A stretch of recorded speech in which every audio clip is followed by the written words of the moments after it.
भारत में संक्रमण की रफ्तार इसलिए नहीं थम रही क्योंकि अब कोरोना वायरस शहरों से गांवों में फैल चुका है।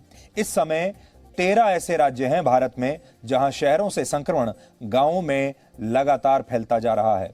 इनमें बड़े राज्य हैं जैसे महाराष्ट्र, उत्तर प्रदेश, राजस्थान, हरियाणा, छत्तीसगढ़, बिहार और मध्य प्रदेश। यानी संक्रमण के नए मामलों में इन सभी राज्यों के ग्रामीण इलाकों ने शहरी इलाकों को पीछे छोड़ दिया है। ग्रामीण इलाकों में केसेस जो हैं कोरोना वायरस के वो ज्यादा हैं और शहरी इलाकों में कम हैं इन राज्यों में, और यह स्थिति बहुत बड़े संकट की तरफ इशारा कर रही है। इस समय इन 13 राज्यों के गांवों में कोरोना वायरस शहरों से कहीं ज्यादा फैल रहा है और जो आंकड़े आप देख रहे हैं ये उन्हीं का आधार है। देखिए, गांव और शहर की तुलना आप देख लीजिए।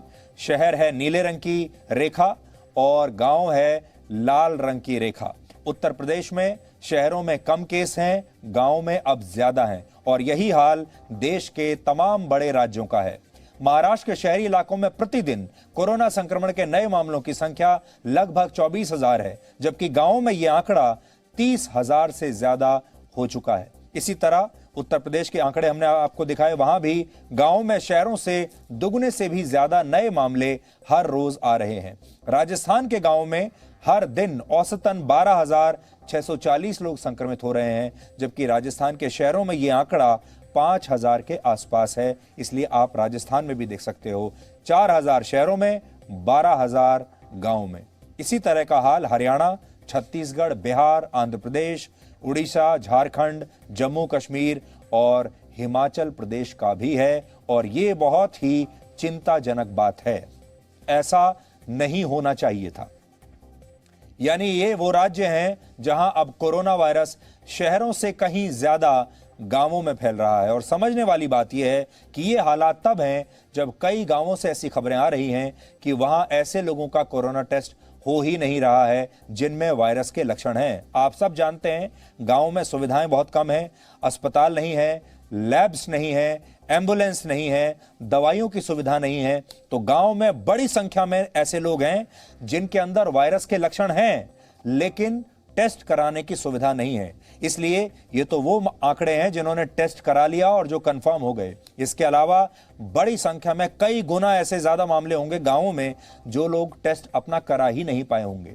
पूरे देश में 6.5 लाख गांव हैं और इन गांवों में 90 करोड़ लोग रहते हैं। इसलिए ये स्थिति अच्छी नहीं है। 90 करोड़ लोगों का मतलब आप समझ लीजिए, इस दुनिया में चीन को अगर हम छोड़ दें तो किसी भी देश से 3 गुना ज्यादा आबादी है।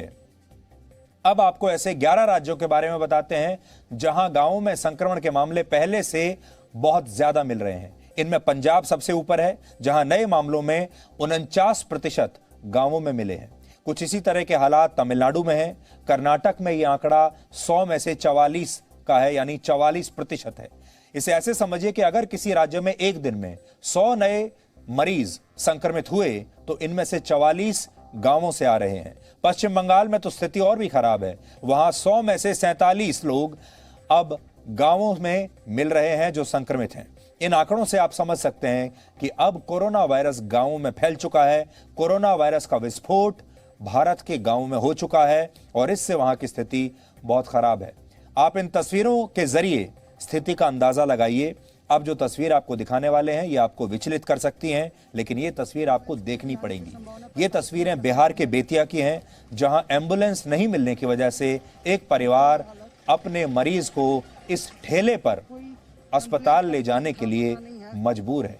अब आप सोचिए, ये तस्वीर जब पश्चिमी मीडिया में जाएगी, ये तस्वीर पूरी दुनिया जब देखेगी तो भारत के बारे में क्या सोचेगी। और इन लोगों के दर्द का अंदाजा लगाइए, इन लोगों की मजबूरी का अंदाजा लगाइए, बेबसी का अंदाजा लगाइए कि एक मरीज को किस तरह इन्हें अस्पताल में लाना पड़ रहा है। और अस्पताल की स्थिति भी आप देख सकते हैं।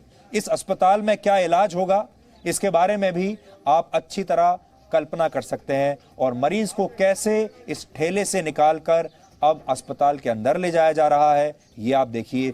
असल में ये वीडियो इसलिए आपके लिए निकाला है, यही भारत के ग्रामीण इलाकों की असली तस्वीर है। इस एक तस्वीर से आपको सब समझ में आ जाएगा। इनसे आप समझ सकते हैं कि गांव में हालात कितने गंभीर हो चुके हैं और अगर इसे नहीं रोका गया तो हालात और भी ज्यादा खतरनाक हो जाएंगे।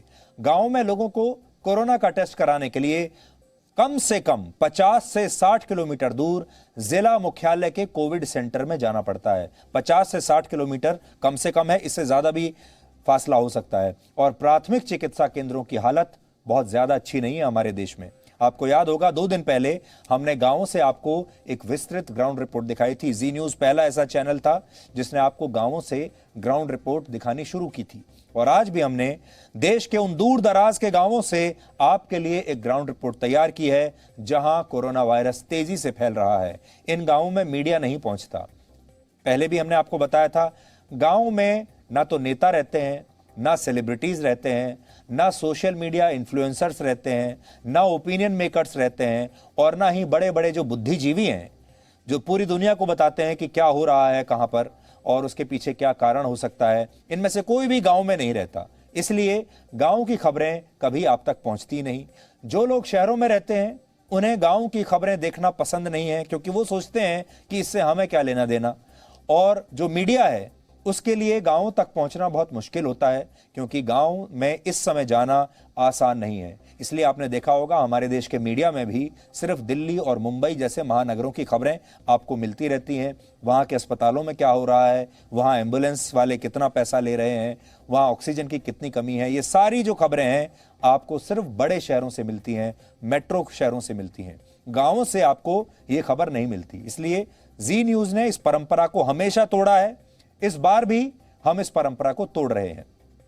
बड़ी बात यह है कि बहुत सारे गांव ऐसे हैं जहां पीने के पानी के लिए भी लोगों को 2-2 किलोमीटर दूर पैदल जाना पड़ता है। यानी इन गांवों में लोगों को जिंदा रहने के लिए भी घर से बाहर निकलना पड़ता है और बहुत लंबा फासला तय करना पड़ता है, जबकि कोरोना से बचने के लिए जरूरी है कि लोग घरों के अंदर रहें। अब इन लोगों की मजबूरी यह है कि कोरोना वायरस के शिकार हो गए तो फिर डॉक्टर कहते हैं कि घरों के अंदर रहिए, और अगर घरों के अंदर रहे तो खाएंगे क्या और पिएंगे क्या, क्योंकि वहां तो पानी भी 2-3 किलोमीटर दूर से जाकर लाना पड़ता है।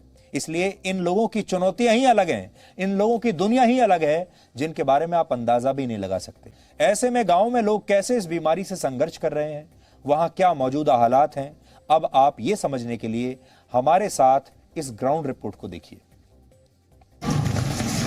हेलो, हाँ ठेला से मुड़ी जा रहा है, देखिए।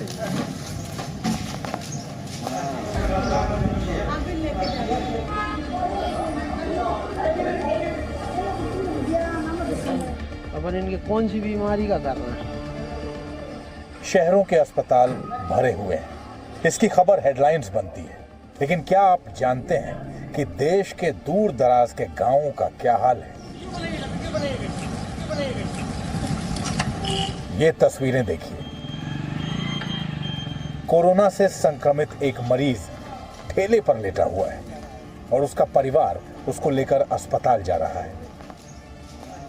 स्वास्थ्य सेवाओं की बदहाली के नाम पर शहरों में एम्बुलेंस लेट पहुंचना भी एक खबर होती है, लेकिन ये हमारे देश के गांवों की सच्चाई है, जहां पर मरीज को उसके परिवार वाले रेहड़ी या फिर ठेले पर लादकर ले जाने को मजबूर है। बिहार के बेतिया की तस्वीर है ये। भैया हमारे फोन किए हैं, तुम्हारे लोग आधा घंटा बाद भेजेंगे एम्बुलेंस, आधा घंटा बाद भेजेंगे लोग, तो बोल रहे हैं लोग कि जब तक वो आएगा तब तक हम लोग पहुंच जाएंगे। अब तो आप आए खुद देख लीजिए, स्टेशन तो यहीं पड़ा हुआ है, स्टेशन पर ही मरीज आया है। जितना फोर्स है उससे ज़्यादा हम लोग काम कर रहे हैं। ठीक है, हमारा 8 डॉक्टर 9 डॉक्टर पॉजिटिव हो चुका है। मध्य प्रदेश के रायसेन में भी हालात ठीक नहीं है। इस जिले के 494 में से 222 पंचायतों में संक्रमण फैल चुका है। ग्रामीण इलाकों में हर रोज 60 से 70 नए मरीज सामने आ रहे हैं। जिन गांवों में संक्रमण अधिक है उन्हें आइसोलेट किया गया है। रायसेन के महेश्वर गांव की कुल आबादी 4500 है, जिनमें से अप्रैल में 20 से ज्यादा लोगों की संक्रमण से मौत हो चुकी है। यहाँ पे काफ़ी दहशत है। कुछ लोग संक्रमित हो गए थे, जैसे हमारे रिश्तेदार कैलाश ठाकुर, तो डर के कारण सभी लोग मास्क पहन रहे हैं, सैनिटाइजर का उपयोग कर रहे हैं और सभी लोग घर के अंदर रह रहे हैं। 7 मौतें हुई है, तब भी उसमें कोई कोविड से संबंधित मौत का पता नहीं चला था, तो उसकी पंचनामा बनाकर उसकी पूरी रिपोर्ट अपन ने एसडीएम कार्यालय में जमा करी थी। अभी फिर से खबर आ रही है, फिर से हमारी टीम गई है, फिर से सर्वे करके आएगी और पूरी जांच और पूरा इलाज किट ले गए हैं। किसी भी प्रकार की समस्या है तो उसका निराकरण करके आएंगे। मध्य प्रदेश के रतलाम के ग्रामीण इलाकों में कोरोना संक्रमण के हालात लगातार बिगड़ रहे हैं। गांव वालों को इलाज नहीं मिल रहा है और वो लोग टोने टोटके के सहारे कोरोना से जंग लड़ रहे हैं। ये एक बड़ी वजह है कि इन इलाकों में संक्रमण तेजी से फैला है। राजस्थान के बाड़मेर के गांव भी वीरान हो रहे हैं। संक्रमण तेजी से फैला है, जिसकी वजह से छोटे कस्बों के अस्पतालों पर बोझ बढ़ गया है। एक बिस्तर पर 2 मरीज रखना मजबूरी बन गया है। ग्रामीण इलाकों में 70% तक पॉजिटिव मामले सामने आ रहे हैं। लगभग मैं कहता हूँ 2000 के आसपास ही हर गांव में लगभग कोई न कोई पॉजिटिव है और काफ़ी गांवों में चपेट में इस बार आ चुके हैं। घर घर जाके सर्वे करा रहे हैं, हाई लेवल पेशेंट को आइडेंटिफाई कर रहे हैं, उनको गोलियां दवाई दे रहे हैं। जो पॉजिटिव केसेस है उनको होम आइसोलेट के लिए आइडेंटिफाई कर रहे हैं कि घर पे रहे, कोई बाहर इधर उधर नहीं जाए। घर वालों को समझाइश भी कर रहे हैं, जो उनके कॉन्टैक्ट आ रहे हैं उनको सैंपलिंग भी करा रहे हैं और उनको दवाई भी दे रहे हैं। कुछ गांवों में संक्रमण तेजी से फैलने का एक बड़ा कारण है लोगों की असावधानी और नियमों का पालन ना करना।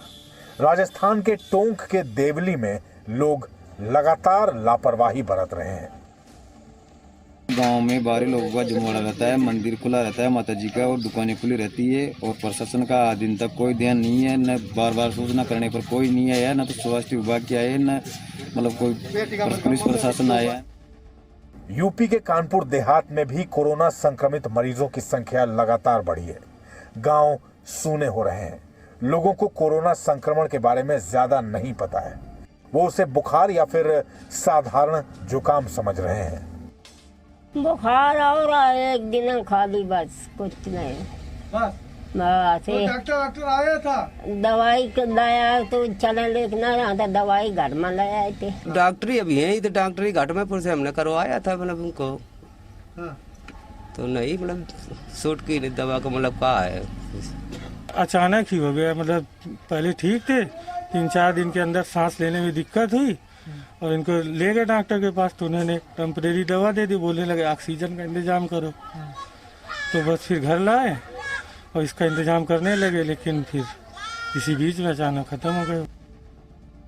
मेरठ के गांवों में भी संक्रमण की दहशत है।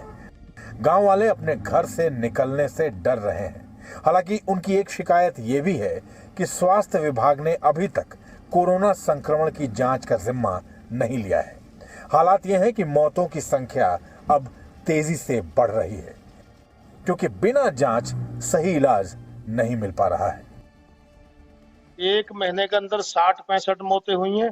आज भी सुबह सुबह 2 मौतें हुई हैं। यहाँ कोई जांच नहीं हो रही, ना कोई सफाई करी जा रही, ना कोई दवाई छिड़की जा रही। दवाई हमने अपने पास से एक बार ट्राई करी है छिड़कवाने की पूरे गांव के अंदर। हम लोग कोशिश कर रहे हैं, सरकार की तरफ से कोई हमें लाभ नहीं मिल रहा, ना हमें सुविधा मिल रही है किसी तरह की। यूपी के औरैया के गांव में स्वास्थ्य विभाग की टीमों को विरोध का सामना करना पड़ रहा है। जागरूकता की कमी की वजह से लोगों में वैक्सीन को लेकर अफवाह फैली हुई है। मेडिकल टीम लगातार लोगों को वैक्सीन और कोरोना संक्रमण को लेकर समझाते रहे, लेकिन लोग समझने को तैयार नहीं दिखे।